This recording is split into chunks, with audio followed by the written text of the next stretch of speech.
¿Tú consideras China un capitalismo de Estado? No, yo creo que cada vez las etiquetas funcionan peor. Vale. Ni siquiera me parece que sea un modelo capitalista Estados Unidos ya. Vale. En Europa tenemos un problema tenemos un modelo económico que está moribundo. No vamos a tener tiempo en el mercado laboral para asimilar una metamorfosis tan rápida como la que va a traer la IA. Entonces me preguntas, ¿habrá una crisis? Deberían dejar que haya crisis. Las crisis son lo que más me preocupa hoy en día, es que veo que a la gran potencia económica y militar la dirige una persona que cree que se puede imponer todo a la fuerza. ¿Qué tal está llevando el país Milei? Era dificilísimo. O sea, había que tener una fortaleza interior para atreverte a hacer lo que está haciendo. Brutal. ¿Cómo puede ser que seamos el ejemplo, como dicen desde el gobierno, de crecimiento económico en Europa y que luego veas que las colas en los comedores sociales nunca ha habido tanta gente, que hay una crisis para acceder a la primera vivienda que prácticamente nadie se la puede pagar? Es decir, hay como dos realidades, el número gordo y luego la realidad del ciudadano. Y nos vamos a tener que enfrentar a un colapso muy gordo. Entonces, ¿Peor que el del 2008, tú crees? Pero antes de seguir con el vídeo, ¿te gustaría conseguir un empleo remoto en un sector con una tasa de paro muy baja y donde los salarios son altos? Como ya sabrás, el coste de la vida en España e Hispanoamérica no para de subir. Las hipotecas, la cesta de la compra, la gasolina o simplemente salir a tomar algo, todo se está volviendo inaccesible por culpa de la inflación. Y aquí lo único que no suben son los salarios. La mayoría de la población tiene el mismo salario que hace 3 años, pero vive mucho peor. En pocas palabras, estamos perdiendo poder adquisitivo. Quizás te hayas planteado conseguir un segundo empleo, intentar ahorrar en todos tus gastos, o incluso mudarte a una zona más barata para poder llegar a fin de mes. Pero la realidad es que no tienes que hacer nada de esto. Lo que realmente necesitas es aprender una profesión bien remunerada y con alta demanda, que te permita a ti y a tu familia tener la vida que deseáis. La buena noticia es que existe una nueva profesión que puedes aprender desde casa sin necesidad de conocimientos ni estudios previos, y que cuenta con una tasa de paro muy baja. ¿Te gustaría descubrir cuál es esta profesión? Hemos conseguido que Bienvenido Sáez, de Conquer Blogs, el mayor referente en habla hispana enseñando esta profesión, prepare una clase gratuita de 15 minutos para nuestra comunidad, donde vas a descubrir cuál es esta profesión, sus ventajas y cómo tú también puedes aprenderla. Tienes el enlace a la clase gratuita en la descripción de este vídeo. Bienvenidos a un nuevo episodio de Compede Podcast. Como siempre, es un verdadero placer estar tras vuestra pantalla un día más. Hoy traigo un episodio de esos que os flipan, de esos que compartís a todo el mundo, de esos que a la gente les encanta y ponéis vuestros comentarios y los compartís y le dais like y todo, porque hoy vamos a hablar de un tema que nos encanta. Vamos a hablar de actualidad, vamos a hablar de inversión, vamos a hablar de finanzas, vamos a hablar de economía, vamos a hablar de actualidad política, de todo. Y vengo acompañado de una de las personas que más sabe de todos estos temas en España y en el mundo entero. Así que hoy ya sabéis que cuando traigo un invitado de este calibre, pues necesito ir con chuleta, porque son tantas cosas que se me olvidarían, y con esto de los nervios, de cuando uno empieza el podcast, pues se le van olvidando cosas y luego la lía, ¿no? Entonces lo tengo ya aquí apuntado, os lo voy a leer porque vais a flipar con mi invitado de hoy. Mi invitado de hoy es economista, trader y formador. Más de 35 años en los mercados financieros. Fue director de análisis técnico en Banco Santander, fundó el primer hedge fund Market Neutral en España y fue estratega jefe en XTB España y Latinoamérica. Muchos le conoceréis sobre todo por su etapa de divulgación, porque es que ha sido el mejor divulgador financiero en 2024 y 2023, uno de los mejores analistas y mejor analista técnico 2022, reconocidos por Rankia, y además es integrante del top 100 en la lista Forbes como una de las personas más creativas en los negocios en 2023. Hemos estado antes hablando fuera de cámaras de negocios, que es un tema que nos apasiona a ambos, y además tiene un premio al mejor fondo Market Neutral otorgado por el diario Expansión en el año 2009. Es un verdadero placer tener en un nuevo episodio de Compede Podcast a Pablo Gil. ¿Qué tal? ¿Cómo estás? ¿qué tal? ¿Cómo estás, Luis? Encantado de que me hayas invitado y poder estar aquí contigo. Un placer tenerte aquí, Pablo, de verdad te lo digo, me apetecía mucho tener esta charla, y además en un momento que se está tambaleando el mundo. Ahora te preguntaré por ello, pero antes, te comentaba un poco antes fuera de cámaras, que algo que me suele pasar cuando traigo a perfiles tan potentes al podcast es que siempre me dicen, oye, ¿dónde puedo dar con mi invitado? ¿Dónde puedo...? Bueno, lo típico, ¿no? En plan, o sea, esto no es coña, que la gente no...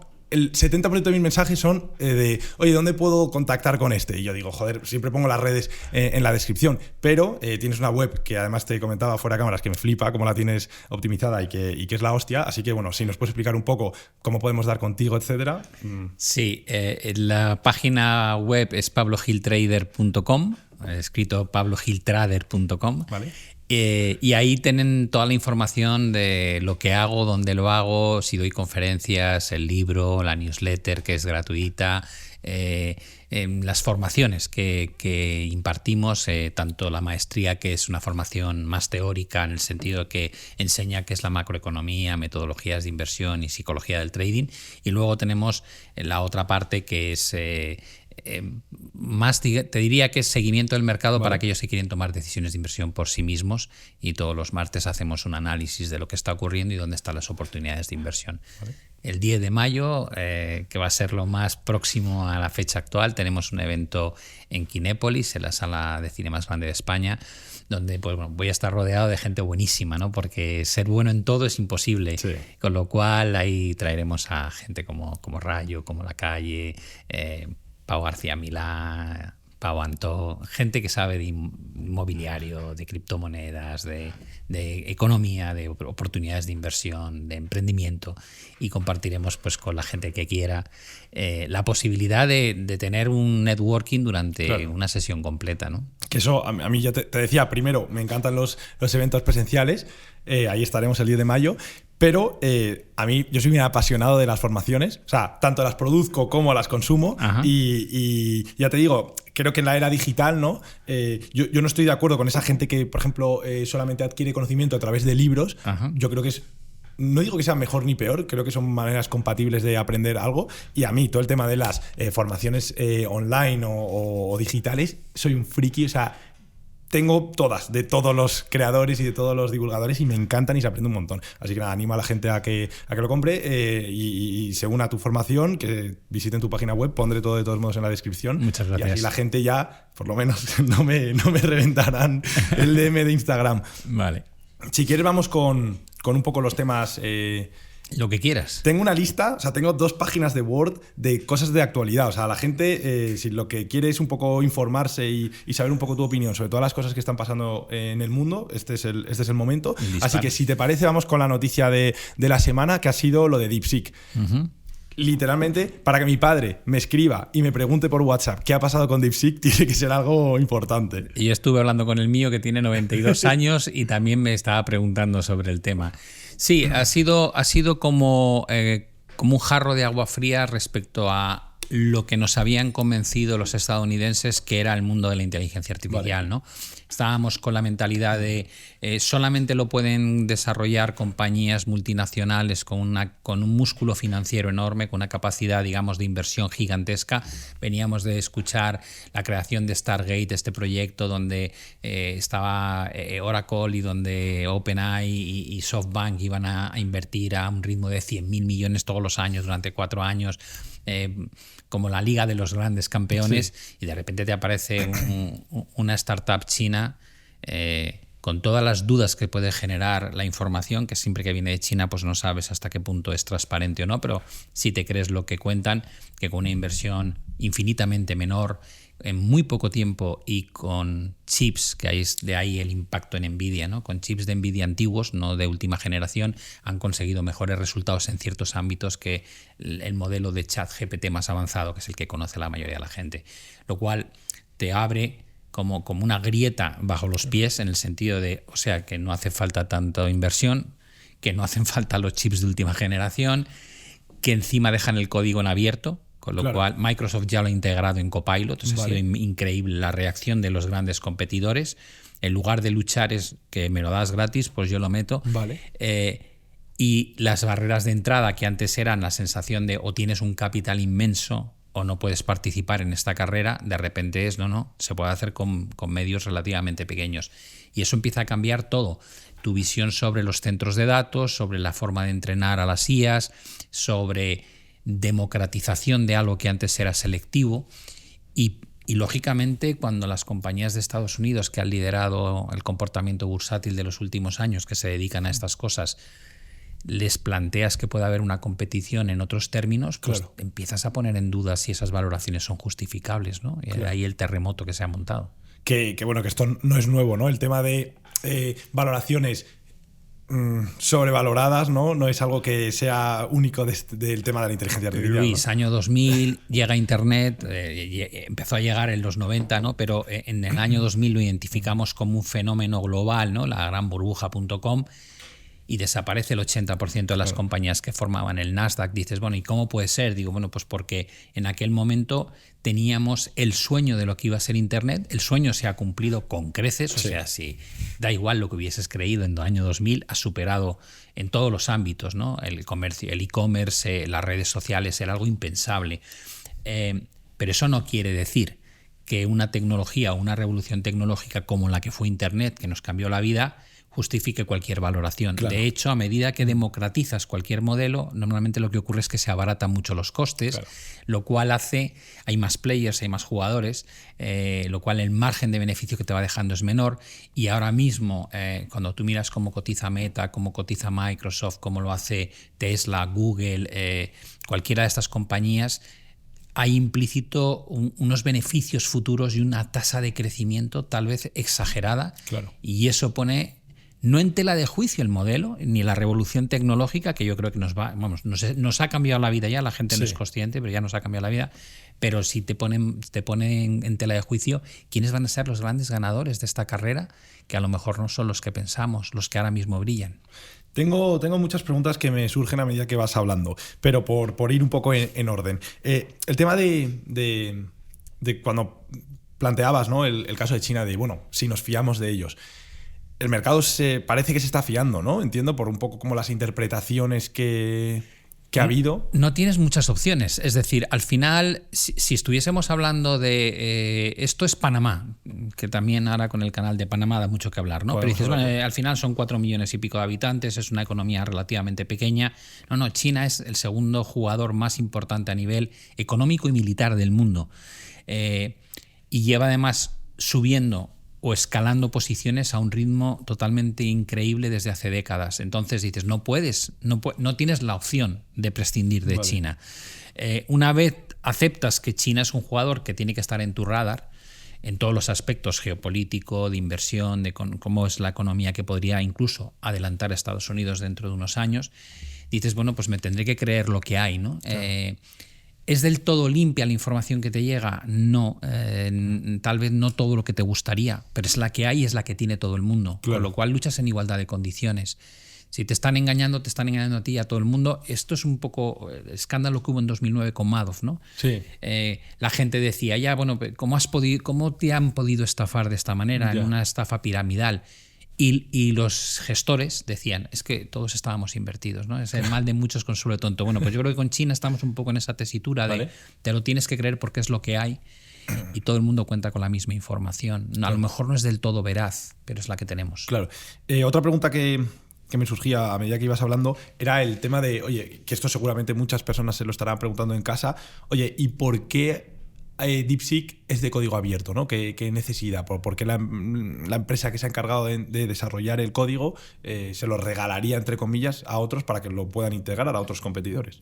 Bueno, aquí la cuestión es que se busca, ¿no? Con este puñetazo en la mesa. Buscas destronar a las compañías estadounidenses, hacerles la vida más complicada, claro, abrir o poner la barrera de entrada casi en el suelo para que todo el mundo pueda competir.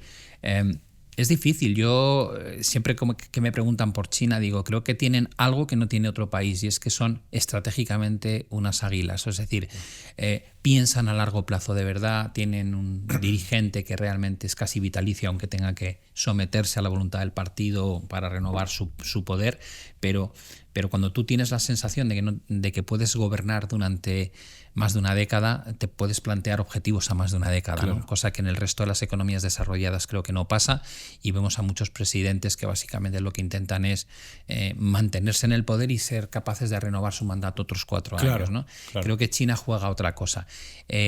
Puede ser que esto sea una forma de minar el poderío que había. Todo el mundo contaba con que la posición primigenia de Estados Unidos en el desarrollo de la IA no tenía contestación, ¿no? Tú miras Europa y dices, no tenemos a ninguna compañía que pueda competir en igualdad de condiciones. Tal vez China lo que ha puesto es, te voy a generar una duda, claro, una duda muy grande. ¿Cuáles son los alicientes para una startup para hacer esto? Bueno, no lo sé, mira lo que le ocurrió al presidente de Alibaba, ¿no? La subida y la caída. Esas son las cosas que desconocemos, ¿no? La influencia política del gobierno chino en el mundo económico, y probablemente aquí hay algo también de eso. Te iba a preguntar, esta es una pregunta que me gusta mucho hacer a la gente que sabe mucho de economía cuando surge el tema de China, y es, ¿tú consideras China un capitalismo de Estado? No, yo creo que cada vez las etiquetas funcionan peor. Vale. Ni siquiera me parece que sea un modelo capitalista Estados Unidos ya. Vale.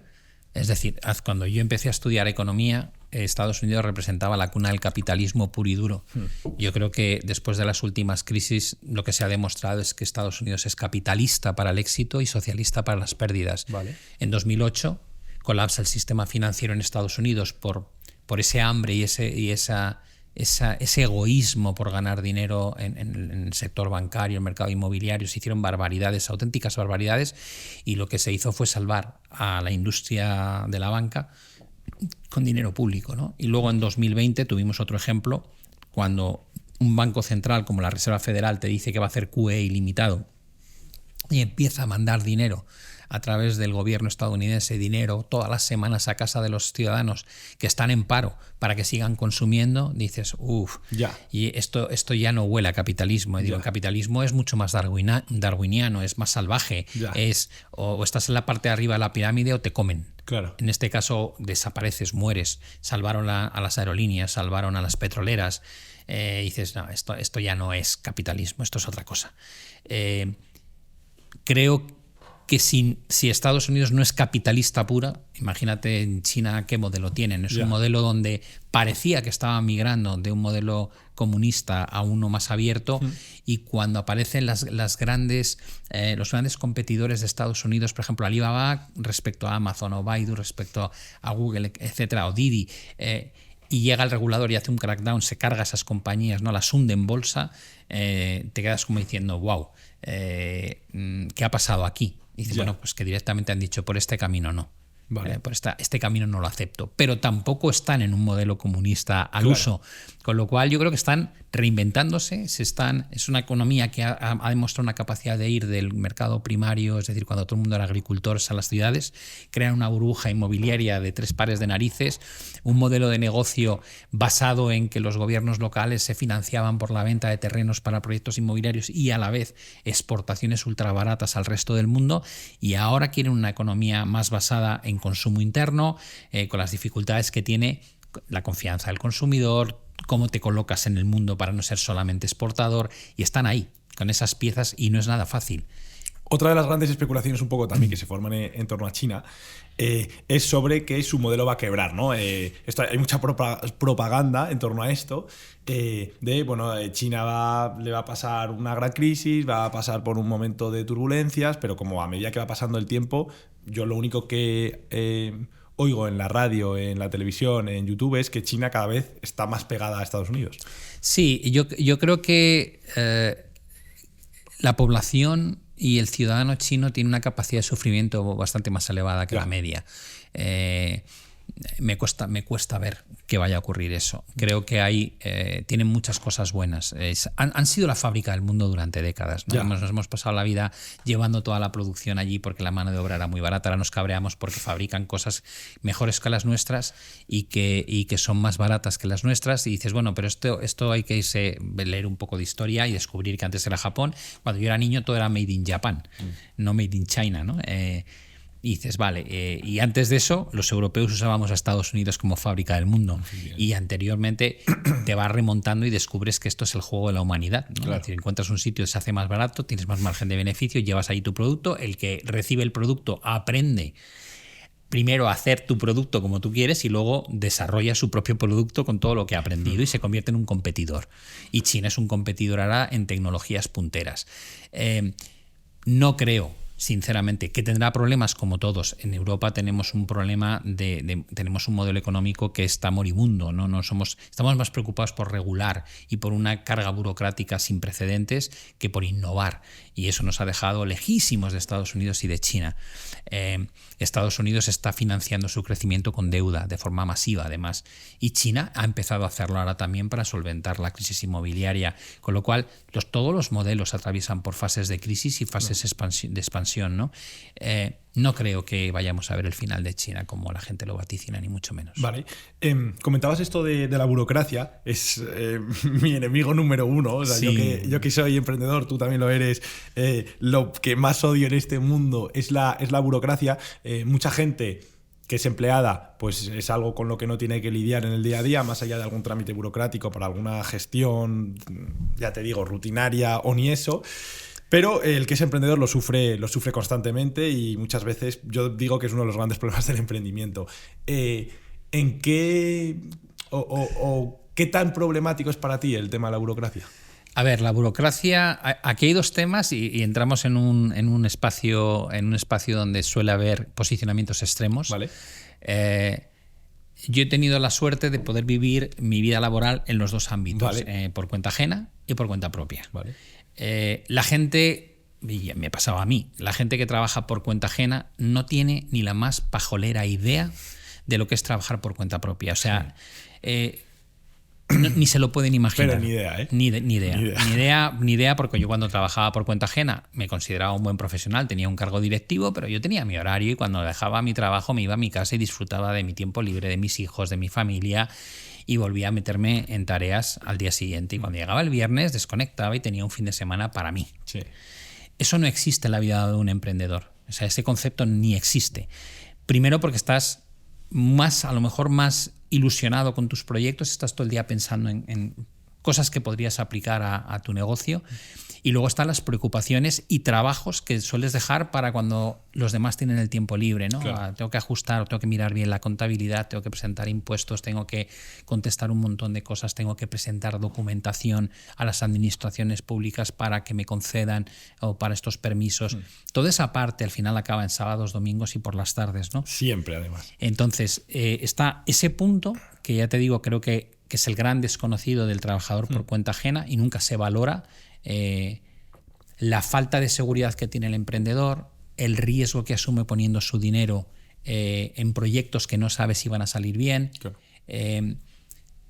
Eso separa los dos mundos y luego tienes la convergencia de los dos mundos, que es la progresividad de los impuestos, ¿no? Que es otra de las grandes lacras de Europa y de España, donde nos hemos creído que es normal que tú tengas que trabajar hasta el mes de julio-agosto para España y a partir de agosto para ti. Claro. Es decir, en el momento en que asumes que puedes llegar a tener una carga de casi un 50% directa vía impuestos, más los impuestos indirectos, contribuciones a la seguridad social, temas de IVA, impuestos de basura, impuestos a tu vehículo, 1000 cosas más que te cobran, cuando lo sumas, igual, si haces bien los cálculos, descubres que si te ha ido bien en la vida, igual pagas un 60% de impuestos, lo cual es una aberración.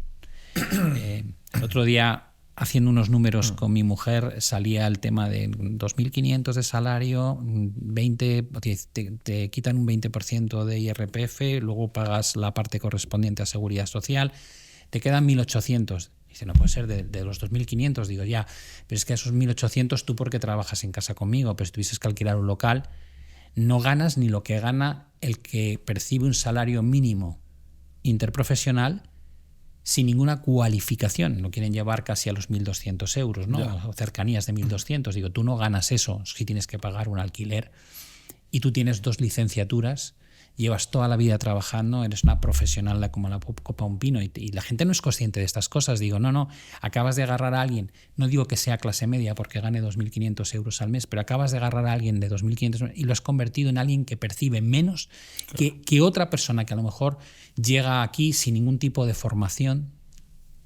sin ningún tipo de experiencia previa y dices, no, estamos montando el modelo mal. No puede ser, esta no es la forma de trabajar. Entonces tenemos una lacra, yo creo, mental de un mensaje que se vende muy bien, de igualdad, de progresividad, que es la muerte del empresario, porque España está formado por microempresarios, micropymes, no pymes.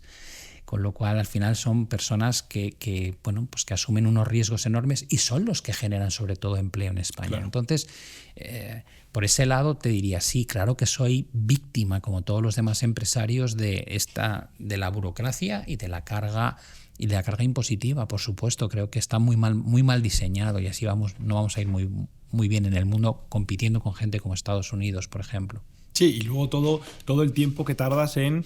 yo en mi caso, por ejemplo, con mis empresas, ¿no? Con todo el tema de registros sanitarios y demás, que es un papeleo que tardas en hacerlo, no mucho, pero tardan en dártelo meses, ¿sabes? Yeah. Y es como, tío, si es que esto con IA se podría automatizar. ¿Y cuántas veces después de esperar meses te dicen, no, falta un documento y tienes que volver a empezar el trámite desde cero, que es como decir, no puede ser que sea tan ineficiente esto, ¿no? Pero bueno. No recuerdo, creo que fue sacando el otro día, no sé si era un registro sanitario o qué era exactamente, o era para notificar una puesta de mercado de un producto, no me acuerdo qué era exactamente, ¿vale? Pero bueno, recuerdo que me dijeron, tienes que llamar a este teléfono, ¿no?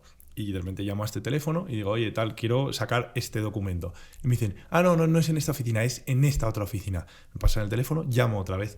Oiga, me han dicho que es aquí, no sé qué. No es en esta, es en esta. Bueno, me estuvieron haciendo eso durante 6-7 llamadas y acabé, ya te digo, teniendo que ir presencial. Porque es que no se puede hacer por teléfono, hay que ir presencial. Y tuve que ir por presencial. O sea, estas cosas pasan día a día con el tema de la burocracia y la gente no lo sabe, porque a no ser que emprendas, te lo comes tú con patatas, ¿sabes? Sí, bueno, además tienes acceso vía, como digo yo, la sede electrónica en todos los sitios, pero funciona como funciona. Yo me acuerdo con el código empleador y lo metes... Y lo tengo en un papel, lo metes, no, ese código es incorrecto. Digo, no, es correcto. O sea, lo tengo aquí, lo tengo en mi hoja de la Seguridad Social. Y es como, no, es que faltaba un cero. Es que cuando hay dos espacios, digo, ¿dónde pone que hay que meter los espacios de la izquierda y hay que meter ceros? Digo, es que no os dais cuenta. He pasado horas navegando por internet intentando encontrar una explicación de por qué no me acepta el número. Es mi tiempo, mi hora vale carísima. Pero vosotros simplemente...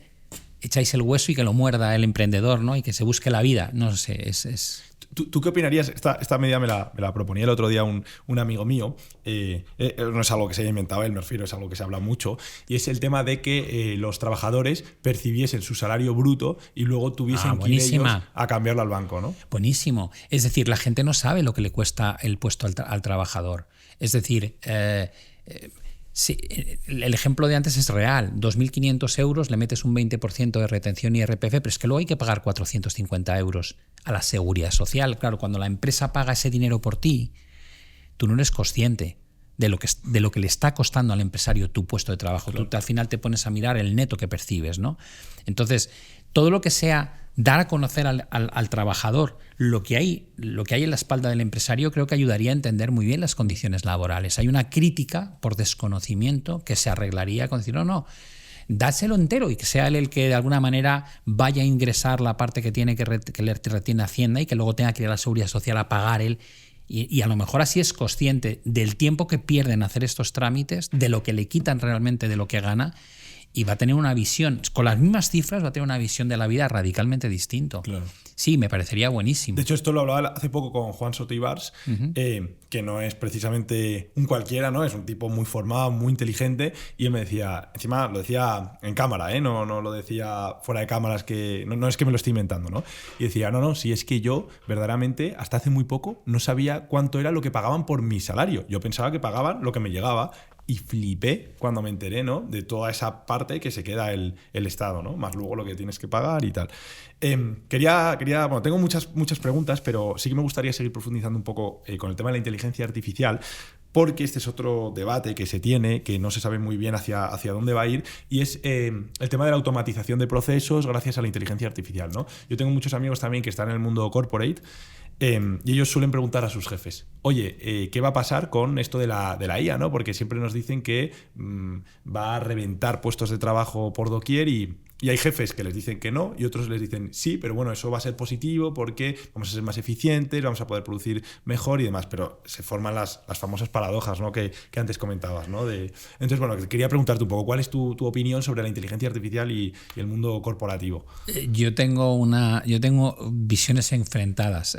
Por un lado me apasiona y por otro lado me aterroriza. Claro.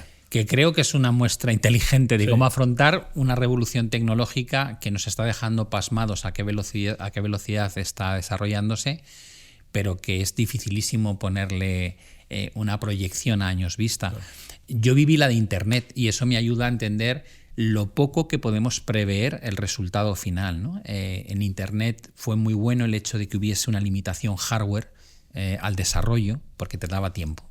Como no había procesamiento de streaming de vídeo por falta de capacidad del propio PC, ¿no? de las placas, de las tarjetas gráficas, de la memoria RAM, eso te daba 10 años hasta que llegan las redes sociales, y entonces, bueno, poco a poco te vas tal. Ahora no hay esa limitación física tan grande y entonces estamos viendo una explosión casi exponencial de las IAs, y donde al principio hablabas de ChatGPT, ahora hablas de miles de IAs, claro, que puedes hacer todo tipo de cosas y que además cada semana salen nuevas versiones más potentes. Yo te diría que el mundo ha cambiado ya, no es que vaya a cambiar, el mundo ha cambiado, muy poquita gente es consciente de cuánto ha cambiado. No vamos a tener tiempo en el mercado laboral para asimilar una metamorfosis tan rápida como la que va a traer la IA, y eso me preocupa porque creo que va a destruir muchos puestos de trabajo tradicionales, va a crear otros muchos que van a ser de nuevas tecnologías, pero el ser humano necesita un tiempo de adaptación y creo que el mayor riesgo es que no lo vamos a tener. Por el lado del potencial, evidentemente todos los procesos repetitivos no tienen ni pies ni cabeza, pero no nos olvidemos que esta revolución tecnológica, a diferencia de la de la revolución industrial, por ejemplo, afecta no al blue collar, sino al white collar, que llamamos, ¿no? Es decir, a la creatividad. Claro. Escribir, traducir, reducir textos o sacar guiones o sacar contenido para un podcast o sacar contenido para un vídeo, hacer imágenes creadas por ti en lugar de tener que irte a un banco de imágenes y pagar por ello. Todo eso en el fondo es creatividad. Lo hemos visto con creación de música, mezclando pues dos autores que no han cantado nunca juntos. Empiezas a poner en tela de juicio una serie de cosas que en otras revoluciones tecnológicas previas no habías hecho, ¿no? Claro.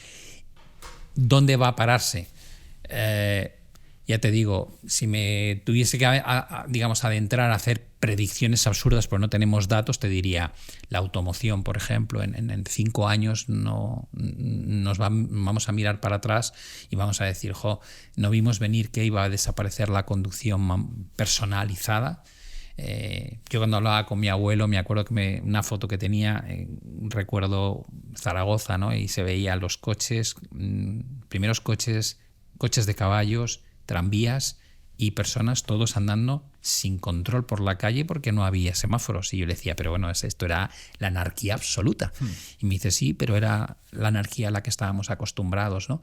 Y dices, ¿y erais capaces de prever que desaparecerían los caballos, luego serían todo coches, habría semáforos, carriles? Y dice, no, era imposible. Y digo, bueno, pues a día de hoy yo veo los Uber y veo los Cabify, veo los taxis, veo los conductores de camiones y pienso que es un trabajo en vías de extinción. Sí. No sé cuánto tiempo tarda, pero sí lo creo.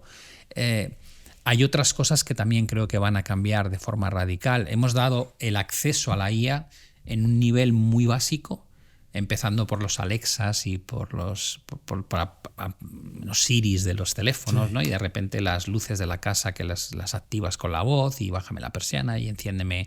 O sea, las televisiones pasaron a ser Smart TVs y ya realmente son como periféricos donde puedes proyectar el teléfono, cualquier cosa que quieras, navegar. Se están rompiendo las barreras y creo que la entrada de la IA, de repente un día descubriremos que el poder pedirle las cosas al ordenador o al teléfono de viva voz sin tener que tener un aparato físicamente con nosotros será lo más natural del mundo. Sí. Igual que ahora te parece natural no conocer nada de una ciudad, pero poder moverte por ella sin ningún problema, o irte al extranjero sin hablar un idioma y comunicarte con cualquiera a través de una app, ¿no? Sí. Pues eso va a pasar. Y está pasando y va a ir a más. Desaparecerán los móviles, iremos con algún aparato tipo gafa o algo que no te exija tener dispositivo de hardware encima para poder preguntar. A lo mejor estarás mirando y eso que veo ¿qué es? Y te aparecerá una explicación que sonará en tus oídos.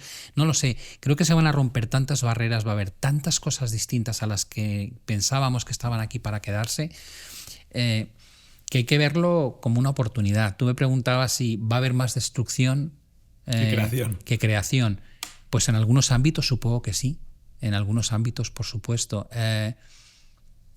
¿Cuál es mi postura ante esto? Digo, aprovecharlo. Llegan las hojas de cálculo y los procesadores de texto, ¿no? Y te dices, vale, ya nadie va a escribir. Digo, no, el que escriba va a escribir en una plataforma que es más práctica, que puede borrar, claro, que puede editar, y escribe más rápido.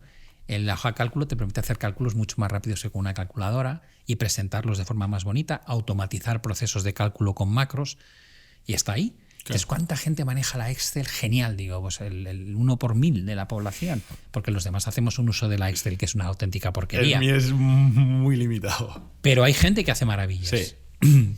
AutoCAD para hacer proyectos de arquitectura. ¿Se ha cargado los delineantes? Sí, pero hay gente que era delineante, que maneja AutoCAD y que ha tenido una vida laboral muy buena. ¿Han desaparecido los arquitectos por eso? No. Photoshop. La edición de las fotos, ¿no? Y dices, ¿lo manejamos todos? No, yo no manejo Photoshop, pero sé que hay gente que hace maravillas para revistas y para... Creo que la IA al principio va a ser así. Es una herramienta potentísima que si tienes talento, imaginación y conocimientos puedes convertirte en un tío tremendamente eficiente. De aquí a el siguiente salto es el que asusta. Claro, yo opino exactamente igual que tú. O sea, de hecho yo... para mi día a día y para muchísimas cosas de trabajo, la inteligencia artificial me viene extremadamente bien. O sea, no podría crecer a la velocidad que crezco, claro, si no fuese gracias a la IA en muchos aspectos, que te permite automatizar ciertos procesos, o quizás no automatizarlos, aunque depende de cada persona y depende de cómo la utilices, y si tienes un buen software y tal, sí lo automatizas, pero por lo menos ser mucho más eficiente en el proceso. Pero, claro, el problema es el largo plazo, ¿no? Hacia dónde se puede convertir esto, y aquí surge la gran pregunta. Primero, se va las personas, ¿no? Los trabajadores, los jóvenes, yo mismo, por ejemplo, vamos a tener que ser capaces de readaptarnos a unos ritmos muy locos, ¿no? Antiguamente, pues quizás eras zapatero y te tirabas toda tu vida siendo zapatero. Ahora veremos, porque veremos la capacidad que tiene la IA para incluso fabricar zapatos. Y a mucha gente le surge la gran duda, que de hecho esto lo comentaba con Marc Vidal hace poco, sobre la renta básica universal, ¿no? Porque claro, si llega un momento en el que la IA acaba haciendo todo y ya los procesos productivos los llevan máquinas lideradas por más máquinas, y esto trasciende a absolutamente todo, incluso al sector de servicios. Estoy hablando en un futuro medio lejano, ¿sabes? No dentro de 5 años. Pero llegará un punto en el que pues, los trabajadores no serán prescindibles. Entonces, en este caso, ¿tú crees que llegará el momento en el que hay una renta básica universal? No digo que no. Vale. No digo que no. Y también hay que tener en cuenta que si te pones a mirar a largo plazo, hay otros factores que son cruciales que hay que tener en cuenta. En 1970 y tantos se alcanza el momento álgido de la tasa de crecimiento de la población en el mundo, y desde entonces decrece. Si simplemente mantenemos, estos son datos puramente estadísticos, si tú dices mantenemos la tasa de 1,2 niños que nacen en España todos los años, cuando la tasa de reemplazo es 2,1, y así en el mundo te pones a mirar las tendencias y dices, venga, congela estas tasas, es decir, que los niños que nacen hoy en cada país se mantengan. Vale. En 2080, si la edad media se mantiene como ahora, es decir, la edad media me refiero cuando muere la gente, si no nos vamos a vivir 125 años, que tampoco hay que descartarlo, pero imagínate que no ocurre. José Luis Cordeiro diría otra cosa. Imagínate que mantenemos la tasa de mortalidad a las edades actuales y la tasa de natalidad a las edades actuales. Para 2080 descubres que la población empieza a menguar de forma radical y vuelves a 2.000 y pico millones de habitantes en lugar de los 9.000 y pico.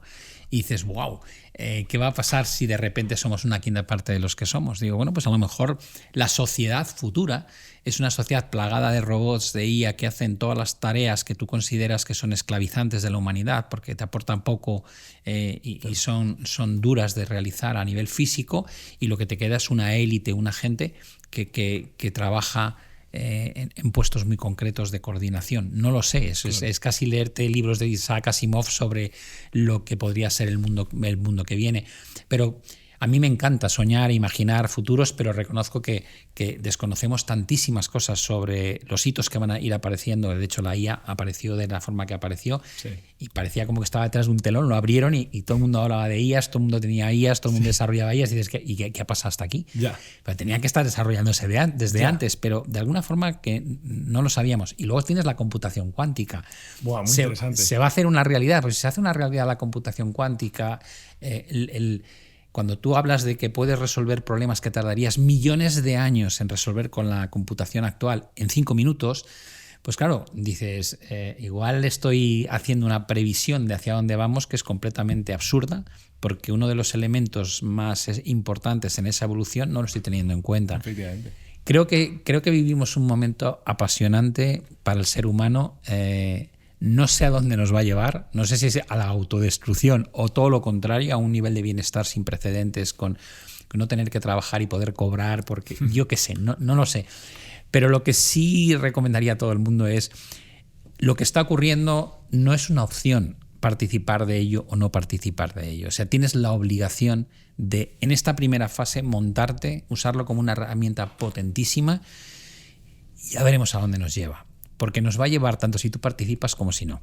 Con lo cual es mejor que estés en el bote, en ese bote tan especial de lo que es una herramienta que te hace muchísimo más rentable y efectivo de lo que eras antes.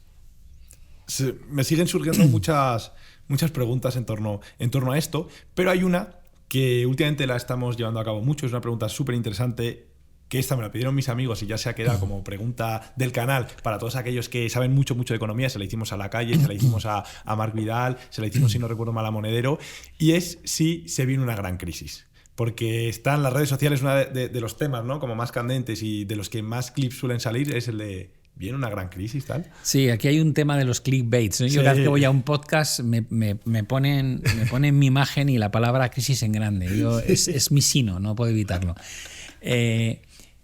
Debe funcionar, si no, no lo harían, pero funciona bien, funciona bien. La verdad es que yo creo que las crisis son recurrentes en el tiempo. O sea, hay una ciclicidad, porque el ser humano actúa de una forma muy concreta y la fase final de cualquier proceso acaba en una especie de euforia desatada donde descontamos escenarios que no tienen mucha lógica.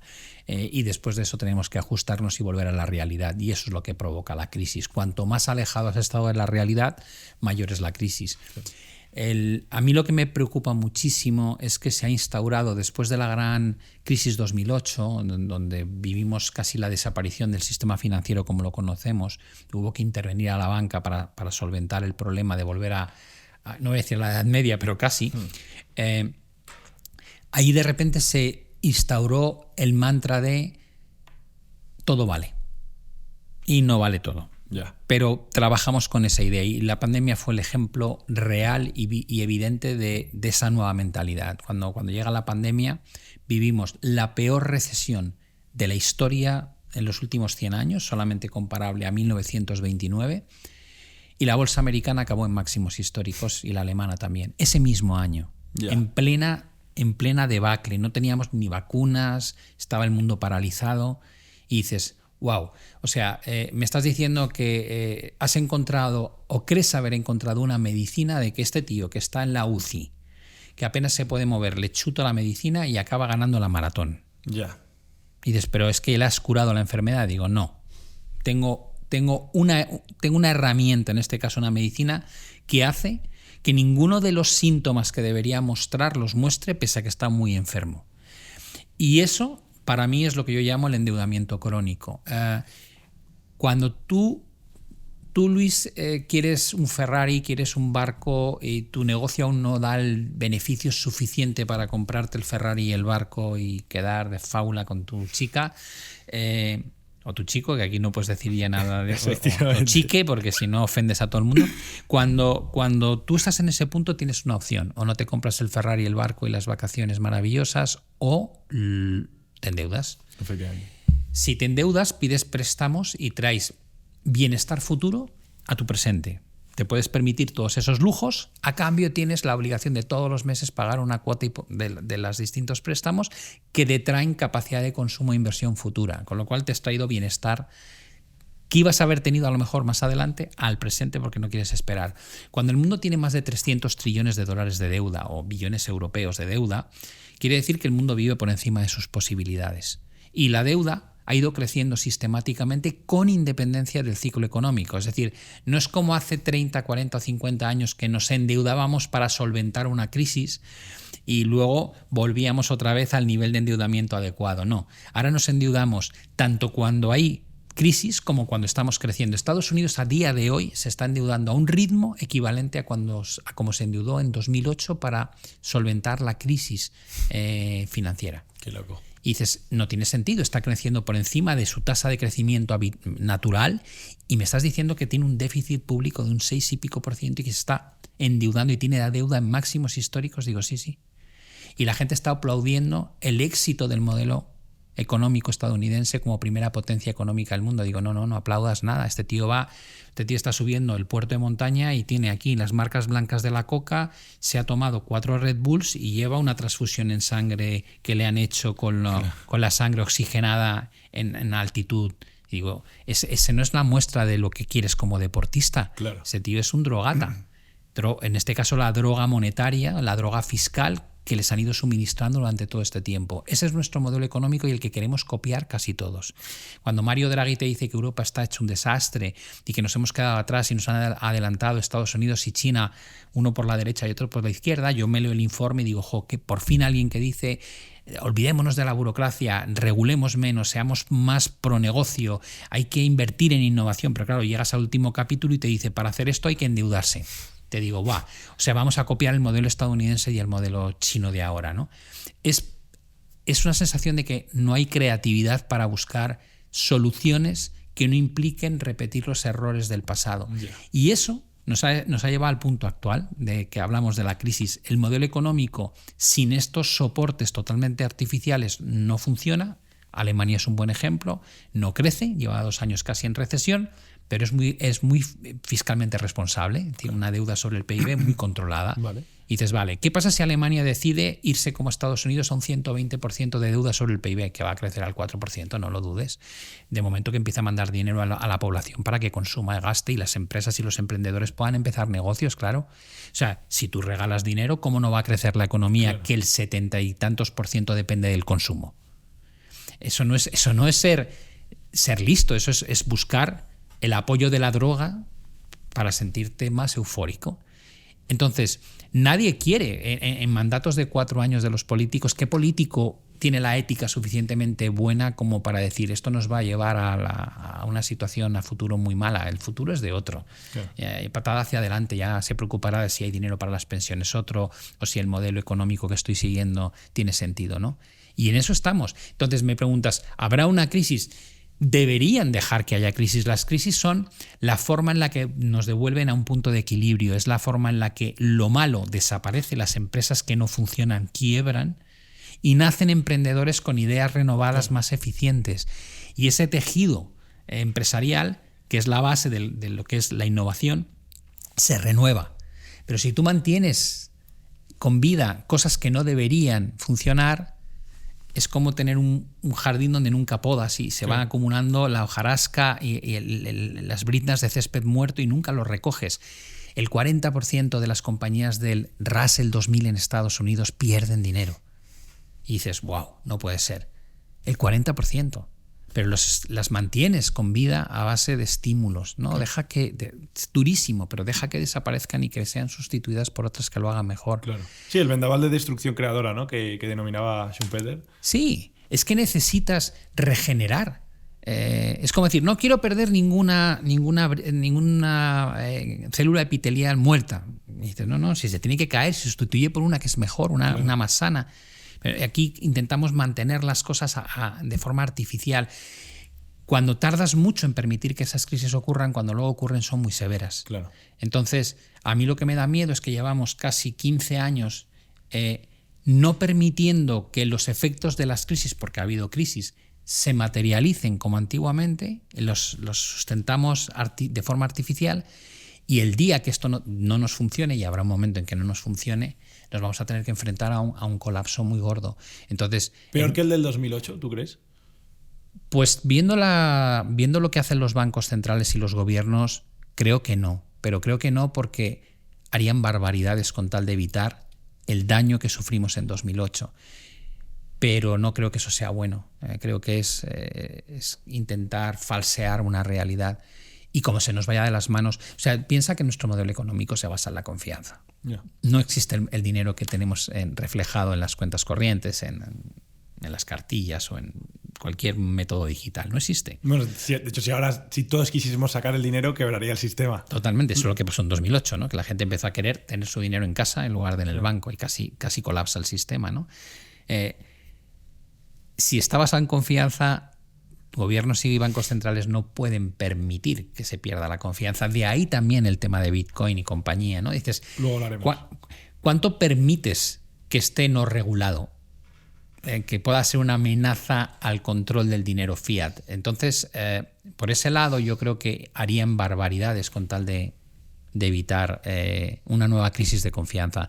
Pero tarde o temprano la historia nos lo demuestra. Las cosas se ponen en su punto de equilibrio. O sea que no sé lo que lo alargaremos, vale. Pero sí, si me dijes, ¿estamos en una situación sana? Te diría, no. Vale. ¿Debería haber una crisis? Por supuesto. Vale. Por supuesto. Y ya que mencionabas el tema de Bitcoin, era una pregunta que tenía aquí anotada. De hecho, hace poco vi que en tu canal hiciste un vídeo sobre Bitcoin. Quería preguntarte también, ¿cuál es tu postura acerca de Bitcoin? Porque, joder, yo, por ejemplo, en mi caso sí que invertí en criptomonedas hace un tiempo. Lo que pasa es que luego, como yo, pues, entre comillas, reinvierto en mí, necesito mucha liquidez. Entonces, yo ahora mismo no estoy invertido en absolutamente nada porque tengo que estar constantemente, ¿no?, reinvirtiendo en mil cosas mías, ¿no?, que al fin y al cabo me repercuten pues mucho más beneficios que lo que me puedan dar criptos o lo que sea. Pero sí que conozco mucha gente que tiene mucho invertido, entonces pues estoy más o menos al día por lo que me comentan ellos de, joder, me ha caído X moneda. Además, tengo muchos amigos también que invierten en las meme coins y en todo, ¿no? Quería preguntarte cuál es tu postura sobre las criptomonedas. Últimamente han crecido, han subido un montón, venían de estar por los suelos, antes de eso estaban en máximos históricos. ¿Cómo lo ves tú, el tema de las criptomonedas y especialmente de Bitcoin? Que ya sé que son dos cosas que no tienen por qué ser exactamente iguales. Sí, Bitcoin es la única, digamos que la esencia de Bitcoin es dinero, es transferencia de capacidad adquisitiva entre usuarios de Bitcoin, mientras que el resto de altcoins son proyectos. Vale. Son proyectos en los que puedes desarrollar ciertas cosas, contratos inteligentes o cualquier otra cosa, como en el caso de Ethereum, ¿no? Sí. En función de si el proyecto funciona, la revalorización de esa altcoin es mayor o menor, ¿vale? Cómo se adapte al mundo, cuántos usuarios tengan, dónde se lanzan pues NTFs o dónde se lanzan distintos proyectos, y dices, bueno, eso le da mayor o menor caché y de ahí que evolucione. Pero Bitcoin es otra cosa. Claro. La realidad es que lo primero que hay que preguntarse es ¿dónde nace el interés por Bitcoin? El interés por Bitcoin nace de la destrucción de la capacidad adquisitiva de nuestro dinero tradicional. Vale. Euros, libras, yenes, dólares, da igual lo que tengas. Vale. Si yo cada vez puedo comprar menos con la misma cantidad de dinero, quiere decir que mi dinero cada vez vale menos y se puede medir fácilmente. Dices, bueno, un banco central en el mundo, el que sea, te dirá que la situación idílica es que haya inflación del 2% de forma estructural en el medio largo plazo. Eso es lo que ellos estiman que es lo correcto. Un 2% es perder un 22% cada 10 años de lo que vale tu dinero. Así de sencillo. Y dices, vale, entonces si pasan no 10, sino 50 años, has perdido la mitad. Es decir, el dinero en sí que tú puedas ganar hoy como Luis joven, si lo metes en una caja fuerte en tu casa y lo sacas cuando te jubiles a la edad que te toque, a los 70, porque habrá aumentado, sí, dirás, ese dinero no vale nada porque habrá perdido toda su capacidad. Dirás, será la misma cantidad, serán los 10.000 euros que tienes hoy. Digo, ya, pero esos 10.000 euros valdrán para comprar palomitas. Y dices, no puede ser. Digo, bueno, mira lo que le costaba a tu abuelo comprar ciertas cosas y lo que valen ahora. Claro. Y descubres que es así. Yo siempre pongo el mismo ejemplo, pero es muy real. Mis padres se compran un chalet en Pozuelo cuando era todo campo que valía 18.000 euros y hoy vale 600.000. Y han pasado menos de 60 años.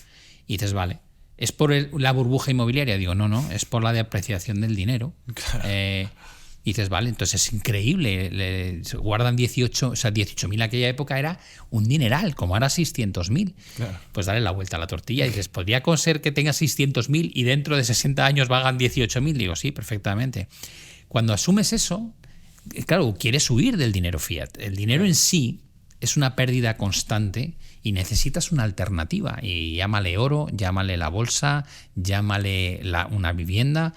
Algo que suba de precio y mantenga mi capacidad de compra. Claro. Bitcoin es un paso más. Me salgo fuera del sistema regulado. Ahora quiero mantener mi capacidad de compra en un activo donde los bancos centrales no me digan cuánto tiene que haber en circulación, qué puedo hacer o no puedo hacer con él, cuánto puedo llevarme de mi país a otro país sin tener que dar 1000 explicaciones, en qué lo gasto, dónde lo gasto, cómo lo gasto. Bitcoin ofrece un cierto anonimato, la capacidad de llevarte tu patrimonio contigo sin tener que dar explicaciones, o al menos la gente que lo lleva en un wallet frío.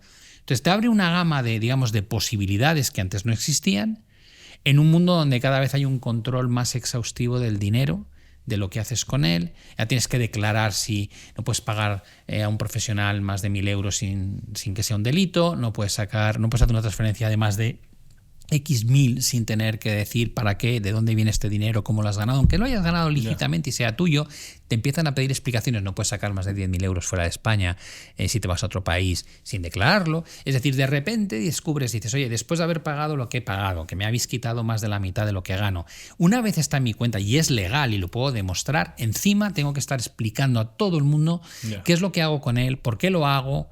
O sea, el sistema, digamos, de vigilancia que hay sobre ti es inaudito y lo hemos aceptado. Bueno, pues el que tiene la criptomoneda, de alguna manera lo que dice es: yo quiero volver a ser un poco más anónimo y quiero poder hacer cosas sin tener que decirle a todo el mundo por qué lo hago y qué es lo que quiero hacer. Claro. Para mí es una jugada que a largo plazo tiene mucho sentido, porque Bitcoin en concreto tiene 21 millones de monedas que se van a emitir en su totalidad y ya tiene el 90 y tantos, 91 creo que es emitido. Vale. Dices, bueno, pues ya sabes la masa monetaria, ya sabes lo que hay, ya sabes que como moneda de pago no funciona bien por la volatilidad, pero podrías usarlo si quisieses, por muy disparatado que pueda ser, y lo puedes transportar, lo puedes guardar, tienes tú el control. Bueno, tiene un atractivo enorme, ¿no? Con el riesgo, evidentemente, claro, de que la volatilidad es muy grande, y antes hablábamos de la computación cuántica. Si algún día llegase, cómo puede afectar al tema del minado. Claro. O sea, y ahí se abre también un tema muy interesante, ¿no? Entonces yo te diría que un porcentaje altísimo de las criptomonedas, altcoins, probablemente no valen nada. Son proyectos que no verán la luz, igual que hay miles de apps que están ahí, te las puedes descargar, pero tampoco tienen realmente un poco éxito. Las .com, ¿no? Sí. Y luego habrá las grandes elegidas, los WhatsApps, los Instagram, es decir, ciertas cosas que todo el mundo quiere tener, que hay millones de usuarios detrás, y esas tendrán un valor importante a largo plazo. Vale. Acertar cuáles son es el arte, pero yo creo que Bitcoin, evidentemente, de querer tener solo una, te diría, Bitcoin es el candidato a tener un porcentaje muy pequeño, pero muy pequeño de tu patrimonio puesto ahí, por si acaso a largo plazo el dinero fiat sigue la tendencia actual, que es un desastre. Vale. Quería también preguntarte por el gran actor, el gran protagonista de este inicio de año 2025, que es Donald Trump, ¿no? El año pasado lo era Javier Milei, no sé si estás de acuerdo, sí, pero este año sin duda alguna es Trump. La está liando parda en Estados Unidos, fue todo un show, ¿no? El otro día su coronación, entre comillas.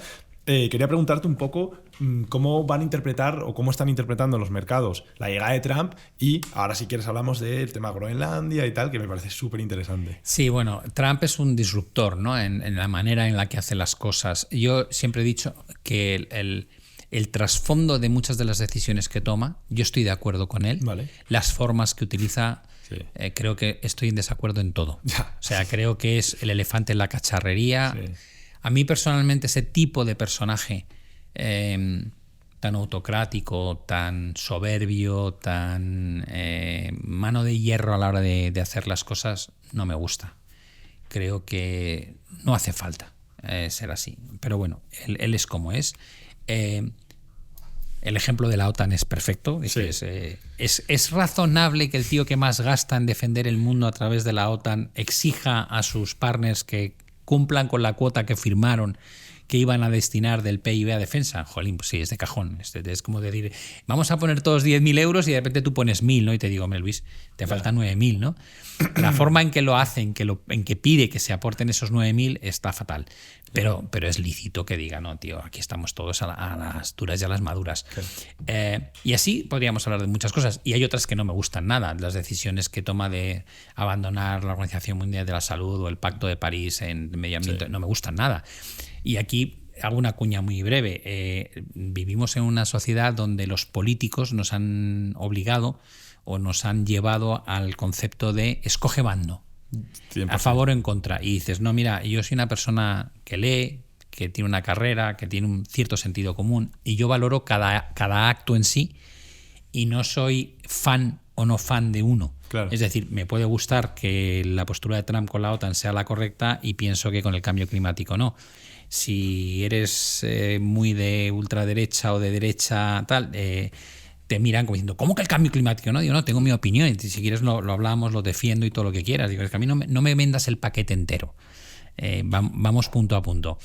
Para mí Donald Trump la va a liar parda por la sencilla razón de que parece que tiene una creencia absoluta de que la gente le debe mucho a Estados Unidos. Yeah. O sea, esto que dice de nos han tratado fatal, dices, perdona, tú como potencia te has paseado por el mundo haciendo lo que te ha salido de las narices sin que nadie te obligue a nada. Es decir, la prerrogativa que tiene la primera potencia económica y militar del mundo es que impone normalmente sus reglas de juego a los demás. Y si te has querido meter en Afganistán es porque te has querido meter en Afganistán, nadie te ha obligado. Claro. Igual que cuando fuiste a Libia, ¿vale? O participaste en Kuwait, o decides apoyar a Israel, o financiar la guerra en Ucrania. Es una decisión tuya, nadie te obliga a nada. Claro. Entonces, esta manera, digamos, de hacerse la víctima, a mí me parece ridícula. Lo que más me preocupa hoy en día es que veo que a la gran potencia económica y militar la dirige una persona que cree que se puede imponer todo a la fuerza. Claro. Y que se ha rodeado de los tíos más poderosos en el plano económico que existen. Y eso sí me inquieta. Vale. Juntar poder y dinero es una combinación peligrosísima. Letal, ¿no? Peligrosísima, sí. Porque además la gente que se ha juntado a él, si te fijas, ha abandonado muchos de los principios que tenía hasta antes de ganar Donald Trump las elecciones. Hay gente que ha pasado de negar ciertos caminos y de criticar ciertas posturas de Trump, de repente me bajo los pantalones y que sea lo que Dios quiera, ¿no? Claro. Y tienes a Mark Zuckerberg, entre otros, ¿no? Y dices, wow, porque al menos Elon Musk hizo la apuesta desde el minuto 1, claro. ¿vale? Pero hay otros que han dicho, no, aquí hay que irse con el ganador y cueste lo que cueste y hay que, bueno, pues adaptarse a lo que él quiere. Es peligrosísimo. Se sientan las bases que recuerdan a otras fases de inestabilidad en la vida y en la historia del ser humano muy, muy, muy malas, que han tenido desenlaces horrorosos. Con lo cual yo lo miro no con pesimismo, pero sí lo miro con mucha preocupación, ¿no? Escepticismo, ¿no? Sí, te diría que la va a liar porque a medida que avance no creo que se dulcifique, creo que se va a volver más agresivo. Además todavía. Ahora tiene mucho más poder que la última vez.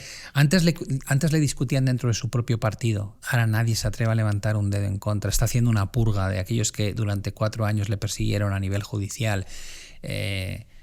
Hay resentimiento, hay ganas de venganza, supongo. Está más mayor, que esto afecta también. Evidentemente, vimos lo que le pasó a los 4 años de mandato de Biden, el primer año y el último, el coste que tuvo a nivel mental, a nivel de capacidades, pues junta ahora a alguien que tiene esa soberbia a la hora de plantear el modelo de cómo tendría que regirse el mundo, ahora métele años de edad, cansancio, puestos de responsabilidad, intereses económicos brutales en torno a él. Menos que perder.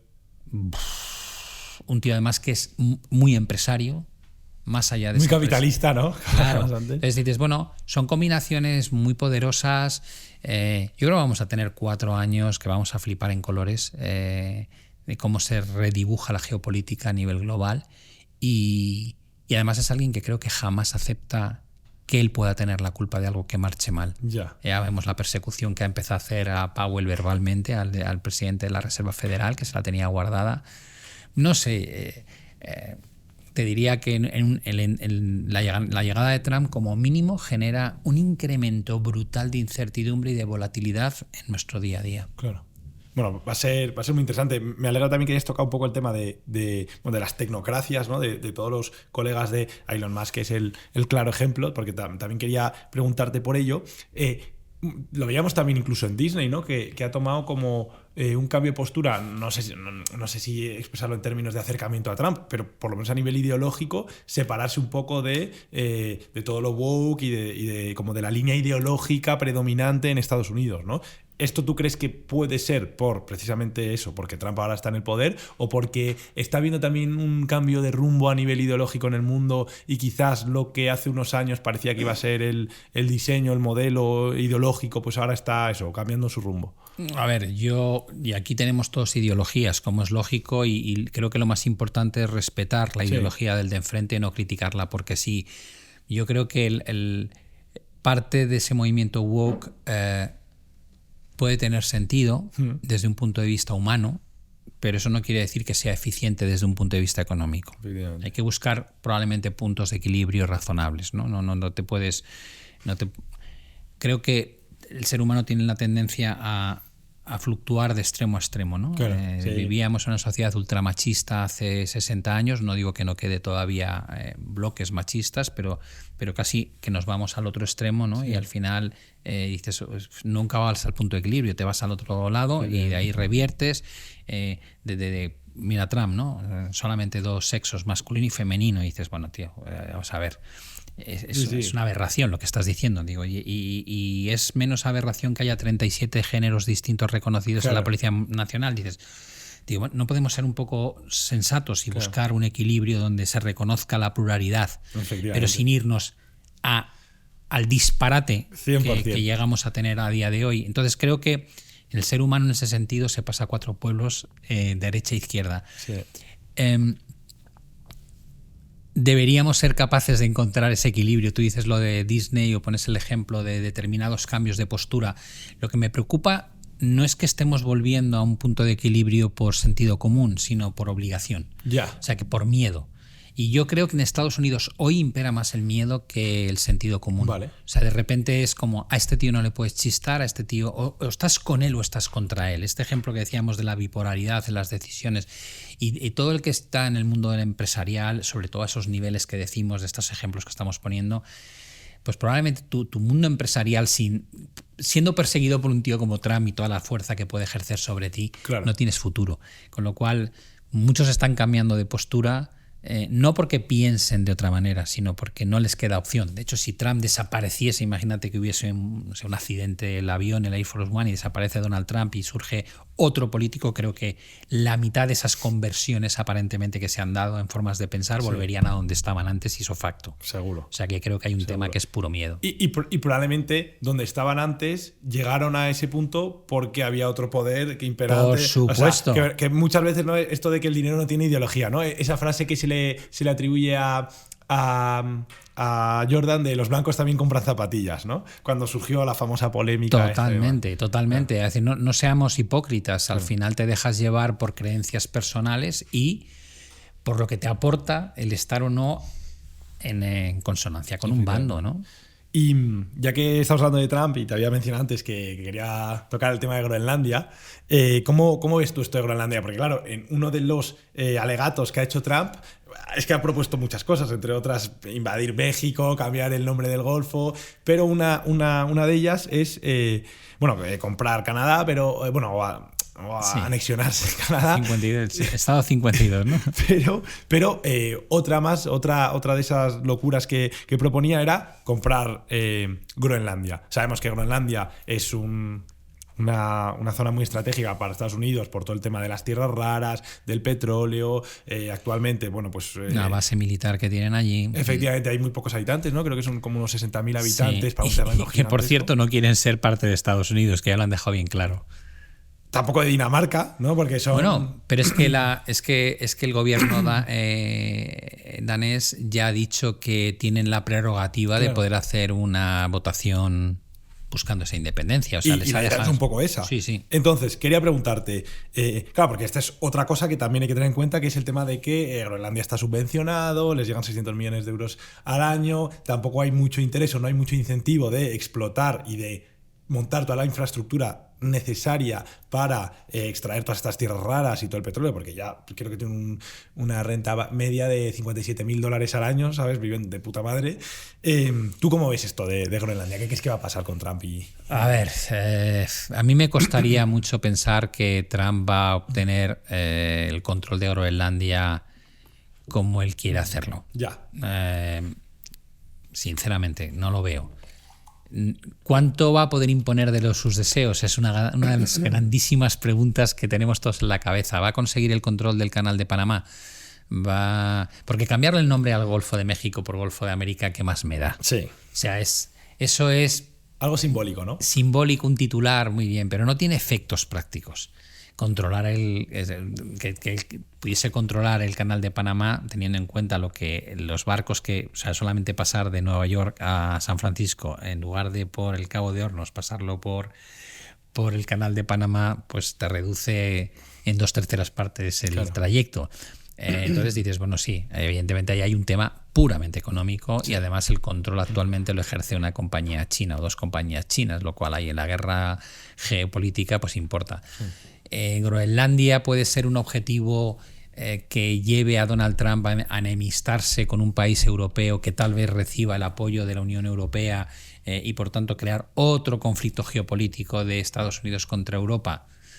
Pues hombre, no lo sé. Yo personalmente no creo que les merezca la pena, te lo digo de verdad. O sea, creo que uno de los grandes problemas, y ya lo vimos en el primer mandato de Donald Trump, es que es poco inteligente a la hora de aislar al enemigo hasta vencerlo y saltar al siguiente. Donald Trump, con esa soberbia que tiene, es capaz de decir: abro la guerra comercial con México, con Canadá, con Europa y con China a la vez. Digo, vale, genial. Acabas de abrir la guerra económica contra el mundo entero. Claro. ¿No sería más práctico primero conseguir el objetivo número 1 y después irte a por el 2 y luego el 3? Y deja un punto muy interesante abierto ahí, y es: si yo fuese China y Estados Unidos de repente se pone la gabardina de soy el enemigo de todos, ¿no sería razonable que China diga, pues yo quiero empezar a ser más amigo de lo que soy de varios? Claro. Porque a mí se me ve siempre como el hijo díscolo o la economía díscola. Digo, pero ¿qué pasa si yo le tiendo una mano a Europa? Claro. Una mano de verdad. Venga, empecemos a trabajar juntos, vamos a buscar ese punto de concordia. Menos aranceles a mis coches eléctricos, yo intento hacer menos dumping, nos suministramos, yo me convierto en tu mercado principal de importación y exportación, y dejamos a este loco solo, bueno, eso que se cree que puede ir solo por el mundo hasta que descubra que no puede ir solo por el mundo, porque el mundo es global. Claro. Entonces, puede pasar, pues sería muy interesante, claro. Entonces, si eso ocurre, creo que esa búsqueda de aislarse que tiene Donald Trump, como diciendo no necesito a nadie, pues puede acabar descubriendo que es pegarse un tiro en el pie. Ya. Espero que no ocurra nada con Groenlandia, de verdad. Creo que va a haber muchísimo guerra dialéctica, pero en la realidad espero que no acabe, por supuesto, en invasión ni loco. Eso sí que ni me lo planteo. Claro, eso sería un escándalo a nivel... O sea, creo que es más sacar la chequera, ¿no? Intentar comprar el voto de los... Bueno, de hecho es algo que ya se intentó, creo que en el siglo XIX, o sea, que se lleva intentando durante llevamos 100 años. Además, recurriendo siempre a la seguridad nacional. Efectivamente. De suma importancia. Sí, porque por ahí tienen para detectar el lanzamiento de misiles de Rusia y tal, es un sitio estratégico, ¿no? Es como antes se detectaría y por ahí. Pero bueno, tiene una nave, o sea, tiene una base militar, es decir, que no necesitas tener el control de Groenlandia para poder tener esa capacidad, digamos, militar, que ya la tienen. Te había antes hablado de que Trump era el protagonista de este año, de 2025, pero en 2024 fue Milei. De hecho, es más, estos últimos días ha sido Milei el protagonista, porque la ha liado parda con sus declaraciones, ¿no?, sobre el tema de la identidad de género y tal, y han salido un mogollón de gente a protestar a las calles. No quiero preguntarte por esta cuestión ideológica, que ya la hemos tratado mucho en el canal y la vamos a seguir tratando más adelante, pero sí quería preguntarte por la transformación un poco fiscal que ha llevado a cabo, transformación económica, y yo aquí soy muy escéptico respecto a Milei. No tengo una opinión, la verdad, formada. Me gusta escuchar un poco lo que dicen unos y lo que dicen otros, y lo quería un poco contrastar contigo y preguntarte, ¿no? ¿Qué tal está llevando el país Milei? Porque, claro, a mí me llega información de que lo está haciendo increíblemente bien y me llega información de que lo está haciendo increíblemente mal y de que Argentina va a seguir hundiéndose más en la miseria, por desgracia, ¿no? Entonces, quería preguntarte un poco. Vale. Lo primero que hay que entender es que Argentina está hundida ya. Es decir, llevaban décadas y décadas en un modelo económico desastroso que había convertido a una de las grandes potencias económicas del mundo en lo que era, ¿no? Crisis continuas, salvamentos de préstamos del Fondo Monetario Internacional, Banco Mundial, una moneda que se depreciaba a un ritmo brutal, una hiperinflación solo superada por Venezuela. O sea, estaban ya en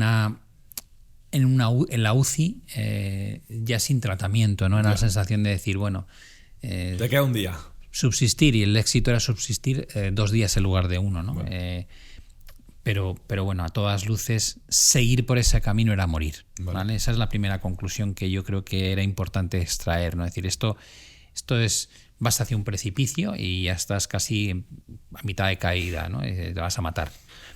Llega Milei y plantea un modelo liberal que es un revulsivo gigantesco, y para llevar a cabo su modelo tiene que meter la motosierra, como él dice, ¿no? Y empezar a cargarse pues buena parte de las bases en las que se sustentaba la economía argentina, ¿no? Había una subvención casi continua de la población para ser pobre, es decir, te subvenciono para que seas ultra pobre, pero al menos te subvenciono, ¿no? Y la gente se había acostumbrado un poco a vivir ahí en esa subsistencia, en la UCI, sin aspirar a mucho, y al que intentaba hacer algo como lo que haces tú en plan emprendedor, ese básicamente o salía fuera de Argentina y conseguía el acceso a otra moneda como era el dólar, o estaba muerto, ¿no? Cuando llega Milei, que le pasa un poco como a Trump, ¿no? Que es la imagen de lo que hace es como muy estrambótica, ¿no? Es un tío que lo ves y dices, pero este zumbado ¿de dónde ha salido, no? Pues a lo mejor la imagen no es la mejor, pero muchas de las cosas que implementa tienen bastante lógica, ¿no? Y de hecho ha conseguido reducir el riesgo país, la inflación. Muchos de los grandes males de la economía argentina los ha conseguido erradicar o reducir a un ritmo que no parecía posible. Vale. Es verdad que cuando la gente dice, ya, ¿y el nivel de pobreza? Digo, vamos a ver, claro, es que si tú eres un drogadicto que te metes un chute de heroína todos los días, lo que no puedes pretender es pasar de ser drogadicto a llevar una vida normal sin que haya un periodo de mono horroroso. Pero horroroso es horroroso, o sea, te sientes morir. Pero es que, claro, es que no puedes pretender que no tenga un coste esa transformación. Claro. Entonces yo creo que estamos viendo ese coste en la población en general, ese nivel de pobreza, porque has quitado subvenciones, has quitado ayudas a mucha gente que vivía de ello, con lo cual estarán pasando un calvario, pero luego tienes la otra parte, la gente que estaba en tu posición como emprendedor, que de repente le has dado alas y dices, joder, por fin puedo, por fin puedo atraer inversor extranjero, por fin mi moneda no se devalúa al ritmo que se devaluaba, por fin puedo pensar en adquirir dólares a un tipo de cambio que no sea tan disparatado, por fin la prima de riesgo baja. Esto es lo que ha prometido que íbamos a conseguir y de momento lo estoy viendo. Yo creo que la apuesta de Milei era dificilísima, o sea, había que tener una fortaleza interior para atreverte a hacer lo que está haciendo, brutal, y solamente iba a estar respaldado por una población en el caso de que esa población ya no tuviese casi nada que perder. Claro. Y se han dado esos dos factores, ¿no? Yo creo, por ejemplo, que muchas de las políticas que llevamos a cabo en España son tremendamente malas, pero mientras haya bienestar, mientras la gente viva razonablemente bien, no se dan las condiciones para buscar un cambio estructural en nuestro modelo económico, ¿no? Habrá alguno que dirá, ¿pero qué dices? Pues si crecemos mucho y tal y cual. Digo, ya, pero una cosa es crecimiento económico y otra cosa es crecimiento de la renta per cápita. Claro. Tú tú pregunta, o sea, ¿cómo puede ser que seamos el ejemplo, como dicen desde el gobierno, de crecimiento económico en Europa y que luego veas que las colas en los comedores sociales nunca ha habido tanta gente, que hay una crisis para acceder a la primera vivienda que prácticamente nadie se la puede pagar? Es decir, hay como dos realidades, el número gordo y luego la realidad del ciudadano. Y el ciudadano no está viviendo esa sensación de bonanza que dan las cifras globales. Yo creo que en Argentina sí se dieron las condiciones de la desesperación de la población para decir, mira, apuesto por este tío, por muy zumbao que sea y lo mal que me lo va a hacer pasar, a ver si cae la breva y cambian las cosas. Claro. Y creo que es posible que les funcione. O sea, yo de verdad creo que Argentina podría salir del hoyo en el que se ha metido durante décadas y volver a ser una potencia. Tiene muchas cosas buenas, tiene materia prima, tiene petróleo. Culturalmente, yo he viajado a Argentina y te quedas fascinado. Son economistas todos, como digo yo. Cuando vives en crisis durante 30 años, puedes hablar con cualquiera de ellos sobre política monetaria, política fiscal y te dejan flipado. Sí, ¿no? Pero el tío del taxi. Y te hablan de Europa y te hablan de España y te hablan, pero no de fútbol, que es lo que pasa en otros países que te cuentan, no, Messi, Cristiano. Digo, no. Estos te hablan de...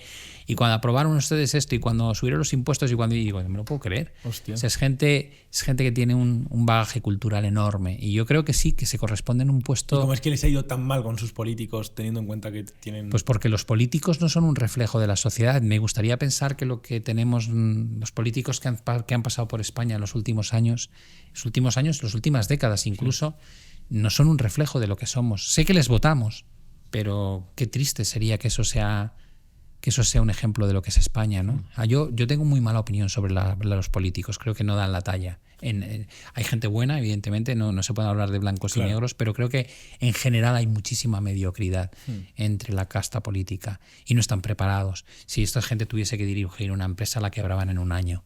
Y sin embargo dirigen un país con presupuestos, con gastos, con inversiones. Son unos paquetes, en mi opinión, son unos auténticos paquetes. Y no solamente en España, empieza a ocurrir a nivel global, que cada vez ves menos talento gobernando y más populismo y más maneras de vender ideologías, pero que detrás no tienen nada. O tienen cosas peores que nada, que son malas acciones. Y en Argentina hemos visto malas acciones durante décadas que les han llevado a donde les han llevado. Es muy interesante el tema de la economía política. Yo me acuerdo que alguna vez lo he comentado, creo que en algún podcast, estudiábamos, ¿no?, un poco las estrategias, que son estrategias casi matemáticas, ¿no?, de posicionamiento, de cómo un partido se sitúa en un lugar o en otro para maximizar... pues eso, el conseguir votos, y es bastante interesante. ¿Tú piensas que hace 60, 70 años los dos países más ricos y mejor posicionados en Latinoamérica eran Venezuela y Argentina? Ahora antes de la llegada de Milei, eran los dos ejemplos de fracaso absoluto de dos países con recursos naturales, con petróleo, con en el caso de Venezuela, un sitio para por ejemplo, en el lado del Caribe, ¿no?, que dices de turismo, podrías vivir... Bueno, eso te da una idea de hasta qué punto una mala elección política mantenida en el tiempo se puede cargar un país, por mucho que tenga bases bases que le permitirían ser potencia económica mundial. Eso, no hay que desestimar el daño que puede hacer la casta política a un país. Es increíble. Y otro tema que está muy relacionado con de la política, sobre todo en España, es el tema de las pensiones. Lo hablaba también con Marc hace poco. Y bueno, le preguntaba, a mí es un tema que me gusta mucho también de las pensiones, en la universidad lo hemos tratado mucho. Y bueno, pues aquí siempre lo comento, es que no quiero ser muy repetitivo con podcasts anteriores, ¿no?, pero siempre comentamos y explicamos un poco la diferencia en los sistemas de pensiones. Hay algunos mejores para determinados contextos económicos, otros peores, o otros, por el contrario, pues dependiendo, ¿no?, de qué tipo de país sea, de cómo crece, cuál es la tasa de crecimiento de la población, la rentabilidad que se genera en los mercados financieros y demás, ¿no?, pues quizás es más interesante tener un sistema de capitalización o un sistema de reparto, ¿no? ¿Cuál es tu opinión respecto al sistema de pensiones? ¿Cuál crees que sería, no vamos a hablar en términos de un sistema idílico, pero quizás uno que se pueda adaptar más o mejor a nuestro contexto macroeconómico, ¿no?, aquí en España, a día de hoy? O para los próximos años, como tú quieras. Bueno, la primera pregunta que todo el mundo te hace es si va a haber pensiones para cuando tú seas mayor. Esa es la primera pregunta y la respuesta es súper rápida. Digo, ya no hay dinero para las pensiones de nadie. No existe la hucha de las pensiones. Lo que hay es una transferencia de riqueza por parte del gobierno hacia una hucha que tiene que estar llena para poder pagar las pensiones, que es uno de los gastos, el gasto más grande que acomete el gobierno. Y dices, vale, pues entonces no hay dinero. ¿Y cómo se financia? Digo, con otras partidas y con deuda. Claro. Emites deuda, emites bonos, ese dinero de alguna manera acaba indirectamente en lo que llamamos la hucha de las pensiones. Y dices, vale. Con lo cual, no tengas miedo al no haber dinero. Digo, si ya no lo hay y se siguen pagando las pensiones, quiere decir que han buscado una manera de endeudarse para poder pagar ese coste que tenemos continuo. Cada vez será mayor porque vivimos cada vez más años, cada vez hay menos nacimientos, con lo cual un modelo donde antiguamente 3 jóvenes mantenían a un anciano, pues ahora un joven mantiene a 3, o se acabará siendo un joven mantiene a 3 ancianos. Y dices, bueno, entonces no es viable, así de sencillo. Si encima te empeñas en mantener el poder adquisitivo del jubilado, subiéndole las pensiones al mismo ritmo que la inflación, pero no te preocupas de la misma forma para el resto de la población, y dices, hombre, no, sí, lo hacemos para el que no gana casi. Digo, es verdad, le has subido de 700 y poco euros el salario mínimo a casi 1.200. Digo, vale, ¿y al del medio? Que es el que te genera el empleo, es la micropyme, el emprendedor. No, a ese lo crujo a impuestos y a ese me lo cargo por la burocracia. Y digo, genial, os has hecho un sándwich. El que no aporta ahora, sino que recibe, que es el jubilado, lo cuidas. Al que viene sin formación, que es cualificación mínima, le subes. Y al que realmente se la juega por ti, a ese te lo crujes. Claro. Ese es nuestro modelo. Entonces me dices, ¿es sostenible lo de las pensiones? Digo, vamos a ver, si yo fuese un político te diría, a esta gente la quiero muy contenta. ¿Por qué? Porque cada vez son más. Claro. Se están jubilando los baby boomers. Yo a estos los quiero muy contentos. A estos no les toques la pensión, vamos. Mira la última que se ha liado, ¿no? Con el famoso el decreto ley ómnibus, ¿no? De tú sí, tú no, pensiones arriba, pensiones abajo, se convierte en un cartel político, ¿no? Y con lo cual dices, ¿tienes miedo de que se aparezca? Digo, no, es una parte de la población que pesa muchísimo en momentos electorales, con lo cual los van a cuidar cueste lo que cueste. Claro. ¿A base de endeudarte para pagarles? Sí, a base de endeudarte, no hay problema. Con lo cual, el modelo de pensiones es viable, no porque sea viable, sino porque lo hacen viable. Ahora dices, ¿es razonable lo que hacemos? Digo, no es razonable que esta gente tenga tantos ajustes salariales respecto a otros colectivos. Por otro lado, ¿qué haces desincentivando las pensiones privadas? Como se ha hecho, se ha ido reduciendo el mínimo exento en la renta y entonces existe esta mentalidad populista. No, es que eso solamente favorece a los ricos. Digo, no, favorece a todos. Tienes que buscar un modelo donde por aportar a tu plan de pensiones privado, que no dependas tanto de la pensión pública y puedas tener un futuro mejor, la gente la invites a hacer un ahorro de parte de lo que tiene y a invertirlo para no perder capacidad adquisitiva con ese ahorro.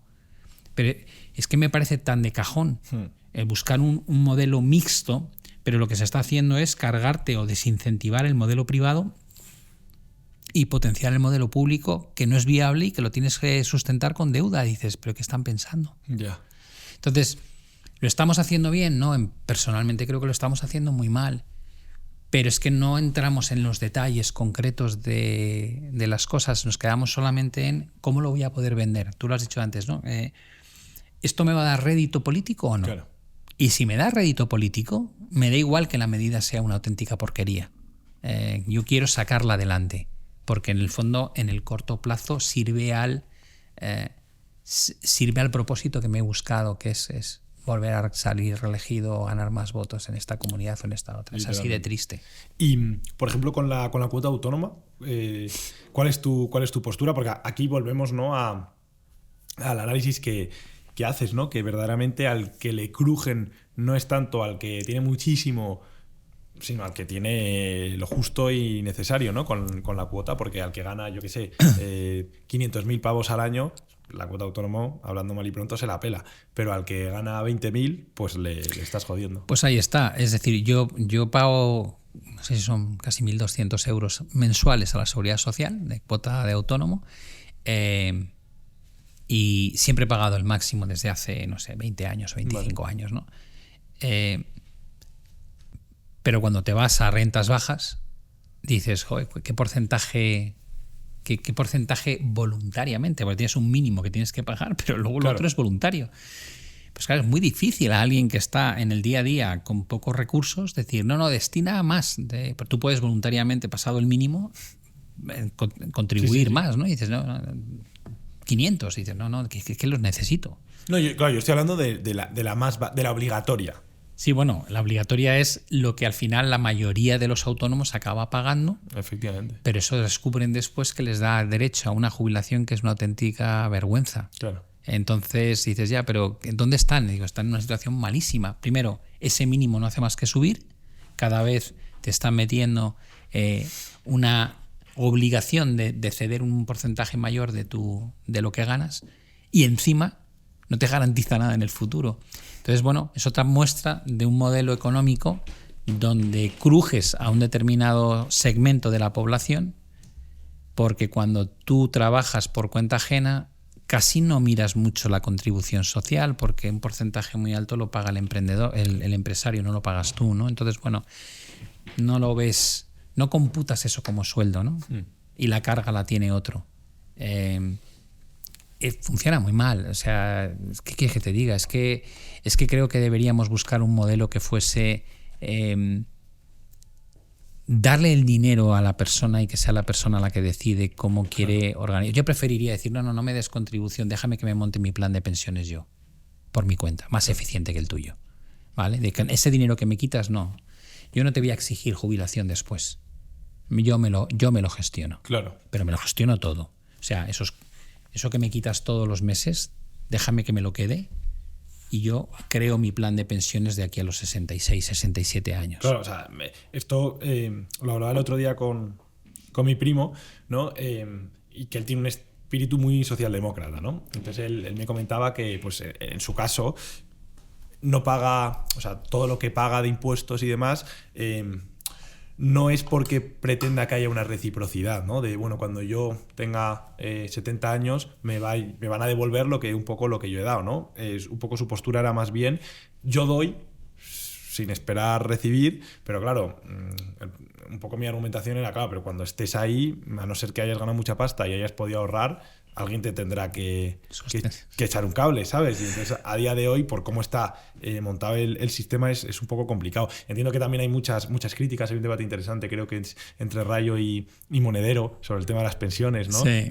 Que Rayo sí que apuesta más, ¿no?, por un sistema de capitalización y Monedero pues habla también, ¿no?, de que bueno, que hay que ayudar también y que claro, el que gana poco pues va a poder ahorrar poco, ¿no? A ver, yo te pongo un ejemplo. El otro día estaba escuchando a Echenique hablar discutían en un foro sobre el tema de la ocupación, ¿no? Sí.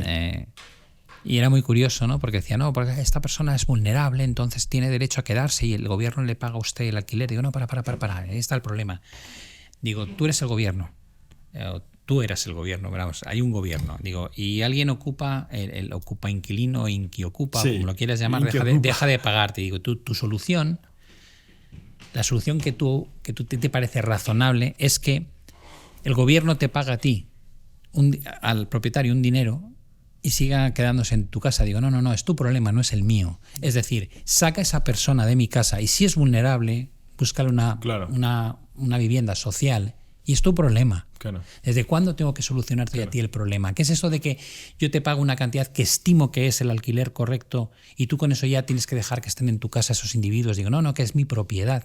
Entonces, es muy curioso porque llegamos a este tipo de situaciones en las que dices, tú no puedes utilizar al sector privado como una herramienta pública. Para eso tienes tus herramientas, crea tú tu vivienda social y ubica ya a la gente. Entonces, aquí pasa un poco igual, es como decir, deja de utilizarme para obtener tus objetivos. Yo soy de los que piensa que la progresividad es buena. Claro que es buena, que eso es solidario con la población, pero todo tiene un límite. Una cosa es progresividad y otra es expolio. Que tú quieras dar a la gente un salario mínimo X y que no tributen por él, me parece muy bien, siempre y cuando no vaya en detrimento de los que se dejan las narices 7 días a la semana, 24 horas al día trabajando y descubren que ganan lo mismo casi después de impuestos que el que no tiene experiencia. Digo, o sea, lo que no puedes hacer es por favorecer a un colectivo, perjudicar gravemente a otro. Y eso es lo que parece que no han entendido. Y cuando los colectivos tienen un choque de ideas, al final la sensación que a mí me da es que dicen, vale, genial, ya tengo estabulado a la población. Tú eres de este bando y tú eres de este bando. Digo, no, yo soy del bando de que cree que esto es injusto y te estoy diciendo por qué creo que es injusto. Y no me metas en una ideología, sino que debatamos este asunto, que es muy importante y que preocupa muchísimo a la población. Las pensiones están mal diseñadas y la forma en la que capitalizamos ese ahorro que te obligan a hacer, de alguna manera, para luego darte un sustento cuando tú te jubilas, no tiene por qué ser la mejor forma. Da la opción a la población de que escoja un modelo u otro. Yo sería de los que diría, no, por favor, yo no quiero contribuir a las pensiones futuras y no quiero que sea una carga para el gobierno en el futuro. Claro. Yo me salgo, yo me busco un modelo privado. Yo quiero otra cosa. Y si tengo que contribuir, no tengo problema. Yo hago una contribución solidaria, pero es solidaria, no es un porcentaje enorme de mi salario, ¿vale? Es decir, habría que buscar un poquito más la libertad de elección por parte de la población y no imponer sistemáticamente un modelo que además se está demostrando que no funciona. O sea, es un modelo fallido. Ya estamos terminando. Estoy en uno de los... Este es un tema también súper interesante que me interesa mucho, que es el tema de la Agenda 2030, ¿no? Volvemos con estos temas un poco tabúes en los que se genera como mucho misticismo, ¿no? Y a veces como que converge la postura conspiranoica con la que no, con la postura un poco así friki, con... ¿Sabes? Hay como mucho humo en torno a la Agenda 2030. Quería preguntarte un poco por... no por la parte ideológica, ¿no? Que ya hemos hablado antes un poco de ideología y hemos dicho que es más interesante, ¿no? La parte económica, que es al fin y al cabo lo que nos afecta más en nuestro día a día. ¿Tú crees que va a tener implicaciones la Agenda 2030 a nivel... Bueno, implicaciones va a tener seguro, evidentemente, pero ¿cuál crees que son las implicaciones que va a tener, ¿no? A ver, yo creo, Luis, que tenemos una forma de actuar, el ser humano tiene una forma de actuar que es nociva desde el punto de vista de que los problemas de largo plazo siempre son sustituidos por problemas de corto plazo. Vale. O sea, el ejemplo de la Agenda 2030 fue súper gracioso, ¿no? Llegan todos las grandes multinacionales con sus CEOs y los grandes pensadores, los gobernantes de los distintos países se reúnen, vienen buena parte de ellos en jet privado hablando de la descarbonización, consumiendo como Dios manda y generando contaminación como Dios manda. Llegan allí y deciden que, bueno, vamos por mal camino. Que hay que descarbonizar, que hay que ser más modelo de economía verde, que debemos proteger el medio ambiente y una serie de cosas más. Y unos meses más tarde surge la guerra en Ucrania y tenemos una crisis energética en Europa de 3 pares de narices y todos los telediarios nos bombardean con a qué hora hay que poner en lavavajillas, si es mejor usar de esta manera o no el microondas, etc. Y entonces descubrimos que los gobernantes europeos que iban a liderar el cambio, la transformación ecológica, de repente empiezan a debatir sobre la reapertura de las centrales nucleares, la reapertura de las plantas de carbón. Alemania, que era uno de los grandes impulsores de esto, reabre plantas de carbón y empiezas a escuchar gente que antes hablaba pestes de las nucleares que de repente las meten dentro de lo que llaman ecologismo verde, que dices, bueno, y los residuos nucleares que antes eran el coco de todos los ecologistas, digo, de repente ahora esto es verde. O sea, somos maleables, no tenemos una noción de lo que es prioritario y cada vez que surge un problema mayor que la población nos exige una solución. De ahí te decía lo de la ética política. Te pliegas a lo que es un mandato porque si no dejas de ser reelegido. Entonces es como decir, olvídate lo que dije. Ahora hay que acometer este problema. Entonces, cada vez que nos planteamos metas de largo plazo solemos fallar porque si van en contra de las soluciones de las crisis más cercanas, pues dejamos la meta de largo plazo abandonada. Claro. Deberíamos ser, y aquí entramos en el tema, hay gente que defiende, no, mira, realmente el ser humano no es el responsable de los cambios de la temperatura en el globo. Porque sí, el tema del cambio climático antropogénico, ¿no? Se demuestra efectivamente que esto ha pasado antes. Digo, sí, podemos entrar a debatirlo. Digo, el agua de los océanos está asquerosa porque soltamos plásticos, tal. Ahí no hay un tema de si esto es cíclico o no cíclico, hemos sido nosotros, o si llenamos de pesticida los ríos. Es decir, eso es un acto humano. Eso no lo puedes sacar fuera y decir, no, esto ha pasado toda la vida. Digo, no, eso somos nosotros. Claro. Entonces te digo, hay parte del cambio climático, hay parte de cuidar el medio ambiente al que deberíamos responder nosotros como culpables directos de que no somos, digo, sí, no hay duda al respecto. Digo, bueno, pues vayamos a lo que nos ponemos de acuerdo, no vayamos a la otra parte, ¿no? Claro. Empecemos a cuidar el planeta porque vivimos en él y porque queremos vivir mucho tiempo y no lo estamos haciendo bien. Con independencia de si la temperatura de ese 1,5 grados que va a subir va a depender de nosotros. Antes se hablaba muchísimo de la capa de ozono, ahora se habla menos porque se ha cerrado el agujero. Es decir, hay un montón de cosas que van, vienen, pero sí hay actos que podemos solucionar o que podemos ponernos manos a la obra, porque es evidente que tiene daños económicos importantísimos que al final cuestan mucho más que las soluciones que deberíamos implementar. Sí. Yo soy de los que cree que habría que dedicar mucho más tiempo a estos temas. Vale. Debería ser un organismo supranacional que esté por encima de los intereses de un país, Vale. porque evidentemente te llegará un Trump y te dirá no, el cambio climático, como si me tengo que plegar a esto, va en contra de mi potencial crecimiento económico, lo que yo quiero desarrollar como potencia económica. Vale. Y tal. Digo, no, tendría que haber un organismo que diga, no, hay ciertas normas que es que no dependen de ti.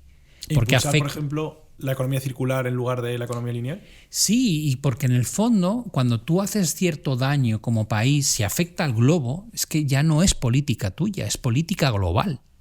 Debería haber... Lo que pasa es que hay tantos intereses creados en todo, que llega un momento en que dudas de que pudiese haber un organismo supranacional que no se dejase influenciar o financiar por intereses de particulares o de gobiernos o de multinacionales. Ese es el gran problema. Ok, pues bueno, ya tenemos todos los bloques hechos. Falta la parte que más le gusta a la gente. Bueno, no es la parte que más le gusta a la gente, pero a la gente le gusta mucho también, que es el tema de las preguntas cortas, ¿vale? Bien. Entonces, vamos a resumir un poco. Tengo aquí los bloques, entonces, si te parece, voy a ir leyéndolos y te voy a ir haciendo preguntas cortas en base a todos los temas que hemos hablado, ¿vale? Entonces, vamos a empezar, un segundo que los tengo que ordenar. ¿DeepSeek va a ser una alternativa real a las actuales inteligencias artificiales como OpenAI? Sí. ¿Estás de acuerdo en que figuras como Elon Musk y Donald Trump estén redefiniendo el liderazgo global? Por desgracia, sí. ¿Crees que Groenlandia representa una oportunidad para que Europa y especialmente España se reposicione macroeconómicamente? No demasiado. ¿Consideras que Bitcoin estará consolidado en el mercado en 2025? Si es que no lo está ya. Lo está ya y a largo plazo creo que es una apuesta buena. ¿Invertir en empresas innovadoras es clave para aprovechar el crecimiento a medio y largo plazo? Es fundamental. ¿Piensas que se avecina una gran crisis económica? Sí, ponerle fecha es casi imposible, pero sí. ¿Mantendrán las grandes tecnológicas estadounidenses su dominio en el futuro? No creo que todas. No creo que todas consigan. Es decir, habrá alguna que caiga por el camino, seguramente. Vale. ¿Hay alguna que crees que va a caer? No tengo ninguna en mente, pero me parecería raro que sigan liderando el mundo las mismas que lideran hoy. ¿La Agenda 2030 tendrá un impacto transformador en la economía global? Por desgracia, no. ¿Crees que Europa ofrece un entorno favorable para emprender? No, creo que es todo lo contrario. Vale. ¿Consideras que la alta regulación en Europa obstaculiza la innovación? Sin lugar a dudas. ¿Crees que las medidas de Milei están llevando a una transformación real del sistema fiscal? Sí, creo que sí. ¿La inteligencia artificial revolucionará los modelos de negocio tradicionales en los próximos años? Ya lo está haciendo, dentro de unos años todavía más. ¿El salario básico universal es una solución viable para combatir la desigualdad? Lo que me preocupa es que nos hagamos todos pobres. ¿Es sostenible el sistema actual de pensiones en España? No, está totalmente financiado con deuda. ¿Está el mercado inmobiliario español en riesgo de formar una burbuja? Sí, pero todavía lejos de que esta explote. Y ya la última, ¿la propuesta de recibir la nómina en bruto complicará la gestión fiscal para los asalariados? Creo que si la gente fuese consciente de lo que realmente gana y tiene que ceder al Estado, se llevaría una sorpresa enorme. Pablo Gil, un verdadero placer tenerte aquí en Confede Podcast. Ha sido un placer estar aquí. La verdad, he disfrutado muchísimo de la entrevista, te lo digo en serio, me ha gustado un montón, porque además creo que a la gente le va a encantar, porque he encontrado la sinergia, el equilibrio perfecto entre temas que solemos tocar en el canal y que me gusta mucho preguntar a distintos invitados y que tengan distintas opiniones, que es un poco de lo que va el podcast, de que mismos temas, diferentes personas, sí. Y pues también que haya una sinergia con todos los temas de actualidad y de pues eso, de que la gente esté informada también. Sí, en el yo día a también día. creo que sí. Ya al final has tocado un montón de temas que yo creo que están en boca de todos y llenan titulares todos los días, con lo cual... No va a ser distinto hoy No, efectivamente. en el podcast. Así que nada, Pablo, 1000 millones de gracias. Te dejo si quieres despedirte hoy. Bueno, pues aquí estoy con PD Podcast, con Luis, pasándolo genial. Hemos tenido 1 hora y media, yo creo, de entrevista muy, muy agradable, hablando de las cosas que realmente está en boca de todo el mundo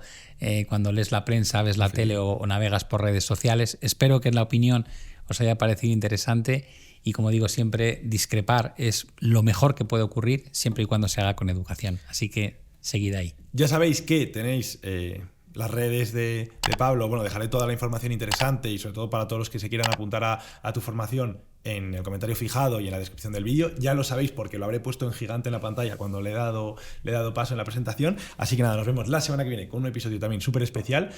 Y nada, disfrutad y si os gusta, dadle like, compartidlo, etc. Chao, chao.